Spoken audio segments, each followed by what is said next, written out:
Following the Apostles' Vision explores the New Testament letters to discover key principles used by the Apostles in multiplying disciples and planting churches to cultivate God's kingdom movement. Even for Paul, the message was simple. Jesus died, but is alive. He has ascended, but is present by His Spirit, and He is coming again.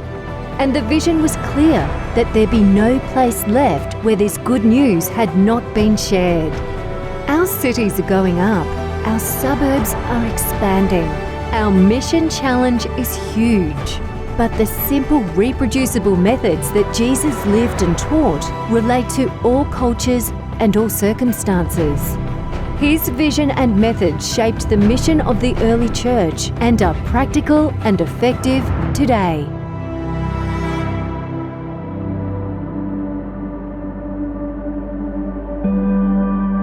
Peter Roenfeld, author of Following the Apostles' Vision, was invited to teach church planting at the Salvation Army Training College in Melbourne. From that class, Peter and Diane Hobbs were sent to plant a church on Victoria's Bellarine Peninsula. They decided not to gather their teams from believers, but to find and equip new leaders from the harvest. They connected deeply with their community, prayed daily for harvesters from the harvest field, and saw God prepare people to multiply disciples.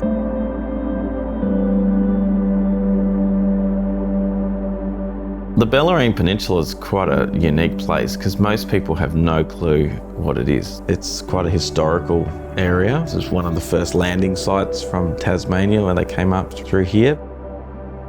Both Di and I, since we've been here, we've discovered quite a few things about our ancestral heritage to the region. The history of this region, how it was formed, was not always as it's told in history.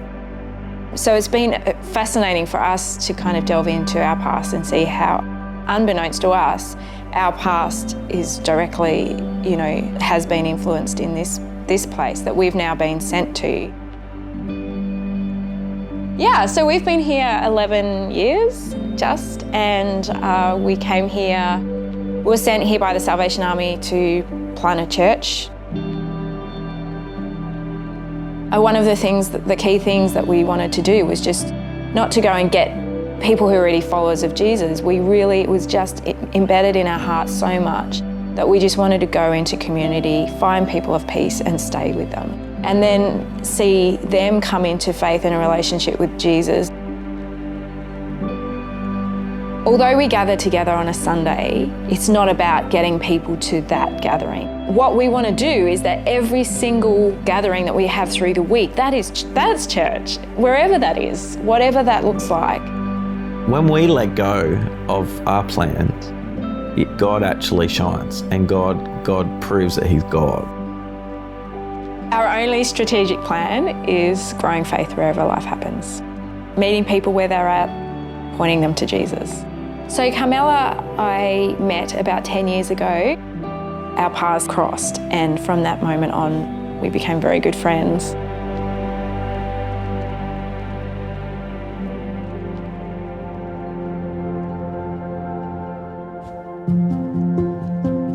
Well, my name's Carmela, and I'm the Healing Art Facilitator for the Salvation Army.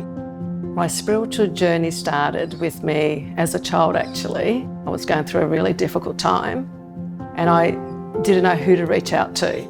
So I actually just reached out to God from the little that I knew from going to a Catholic church. I just felt the Spirit of God in that present when I was going through that really awful, horrific time, and I was just able to be still. And then there was this one moment that I was watching Tally, and I saw the Salvation Army on Tally of reaching out and feeding the homeless, and I, don't ask me why, but I said, I'd like to do that. And it was just put in the back of my mind, and then life intervened, and I grew up, got married, came to live along the coast 23 years ago, and I went through a difficult time with one of my children, and I couldn't accept my daughter for who she wanted to be and coming out. And I rang the pastor that married us and I said, I need to talk to someone because my mind feels like it's going to explode. I really need to talk to someone that's actually walking in my shoes that can actually relate to what I'm going through. And he just turned around and I said, I've got the right person. She got hold of me and she said, when can I come and visit you? And so the experience that she had gone through and what I've gone through connected, and I knew it was God's divine appointment time. And then I became part of the Salvation family for the last 10 years.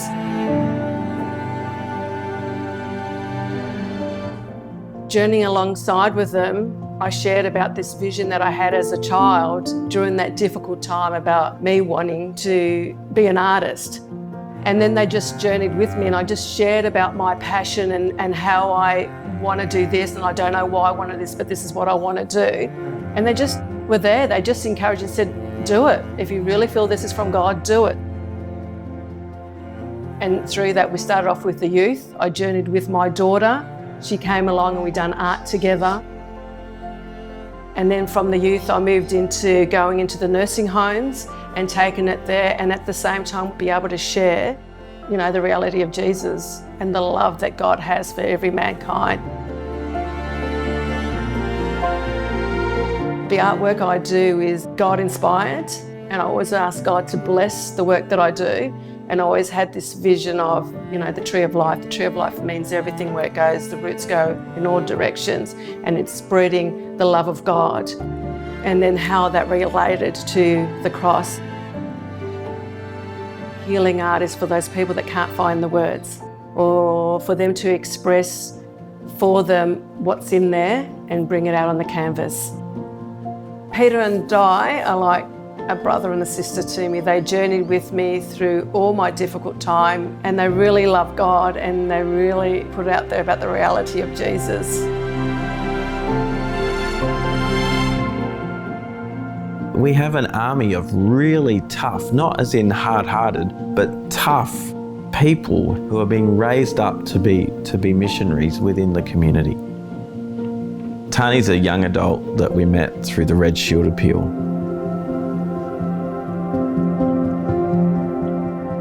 Hi, my name is Tani Parsons and I'm part of the Bellarine Peninsula Salvation Army.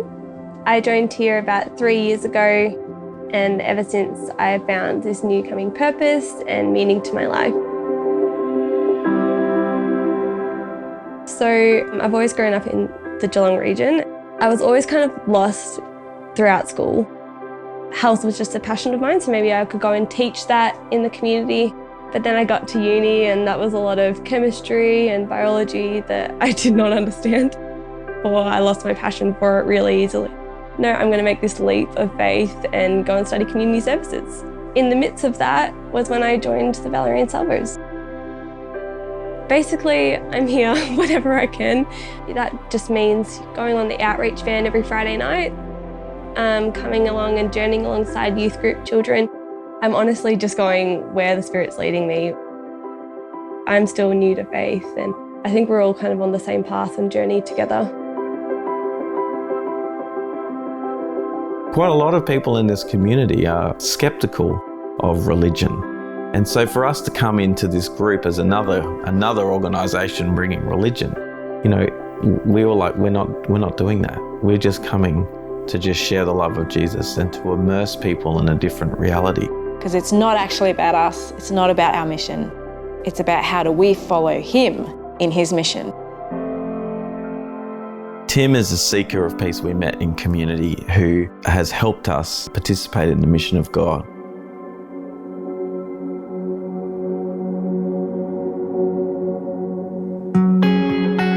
Hello, my name is Tim Page Walker. Our business is a beverage manufacturer. I'm happily married and we have one teenager, 17-year-old Ted. My past experience with Christianity is I grew up in a very religious household, going to church every Sunday. Alex and I got married in a very traditional Anglican service. We very much felt that the traditional church wasn't for us anymore. We weren't getting out of it what we wanted. We looked at lots of different organisations and the Salvos just seemed to fit every single time. And so it's then just been a journey where we've contributed whatever that we can. What opportunities came up? Where could we help when we could? Salvos Water, it started out of the lack of funds that we were able to raise during COVID-19 for the local Ballerine community. Red Shield Appeal was very, very small compared to previous years. And so we came up with the idea of using some of our skills and our resources to be able to offer and generate more money at the Salvos. It's all about your willingness to contribute, your willingness to share knowledge, your willingness to share experience and to motivate others.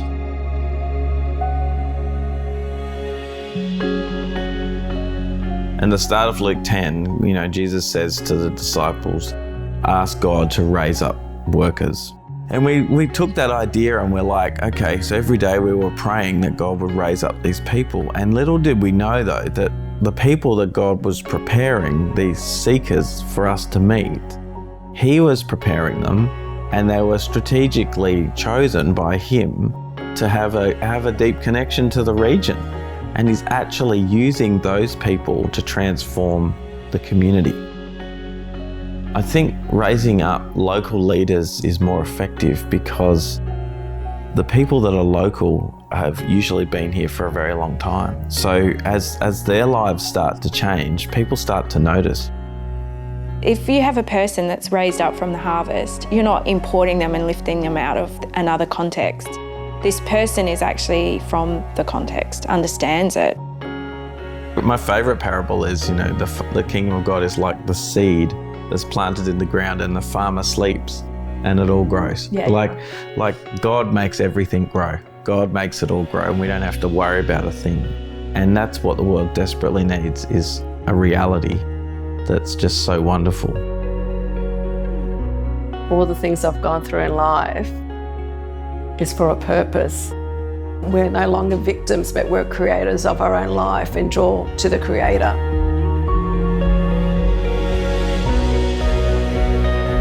Old Testament priest and prophet Ezekiel saw God's presence leave Jerusalem's temple and appear as a fiery cloud among the disinherited captives on Babylon's riverbanks. Jesus left Herod's temple, taking healing and forgiveness to the streets and marketplaces. His followers today take His kingdom to broken people.